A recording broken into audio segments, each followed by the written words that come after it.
Hola, mi nombre es Roberto Argoitía, odontólogo, director del Centro de Dolor Facial de la ciudad de Río Cuarto, Argentina, especializado en diagnóstico y tratamiento de las patologías de la articulación temporomandibular. En el video anterior, y para quien no lo vio, dejaremos por aquí arriba un enlace, explicamos y demostramos cómo en algunos pacientes con una oclusión sin ningún tipo de problemas tenían severas alteraciones de forma y de posición en sus articulaciones temporomandibulares.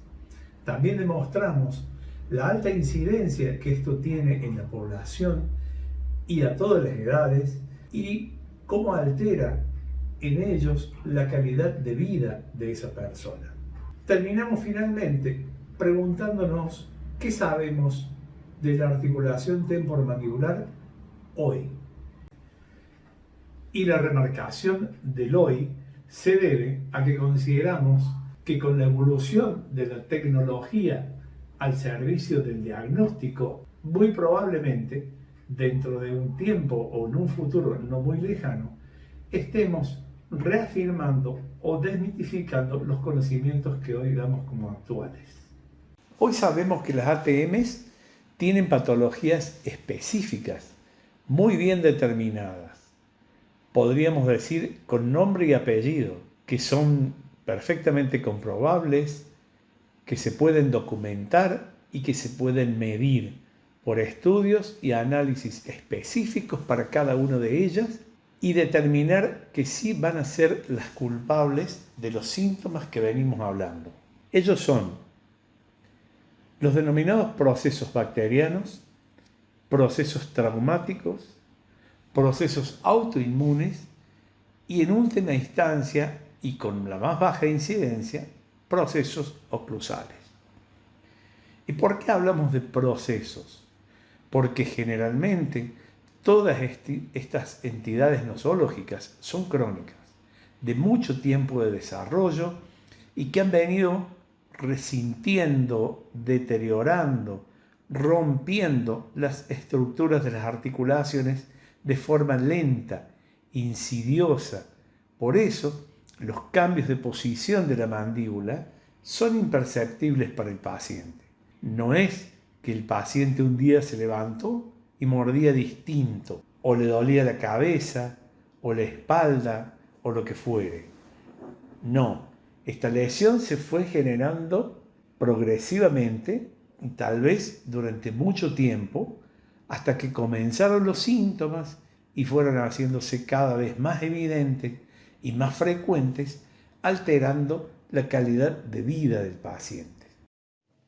Existen otro tipo de patologías, como son las alteraciones del desarrollo de origen genético o congénito, como son las hipoplasias, las agenesias, las hiperplasias, los cóndilos bífidos o trífidos, lo mismo que los procesos tumorales o neoplásicos, que van a ser del campo quirúrgico, por lo cual no se van a tratar en esta presentación. Y uno de los procesos que lesionan las estructuras articulares que mayor incidencia tienen en la población son las lesiones generadas por la presencia de alguna bacteria, aunque también en la bibliografía se describen lesiones por virus y por hongos, aunque son de menor incidencia, también se debe estar alerta por alguna secuela de alguno de estos microorganismos. ¿Qué otra cosa podría generar una lesión de este tipo en un cóndilo?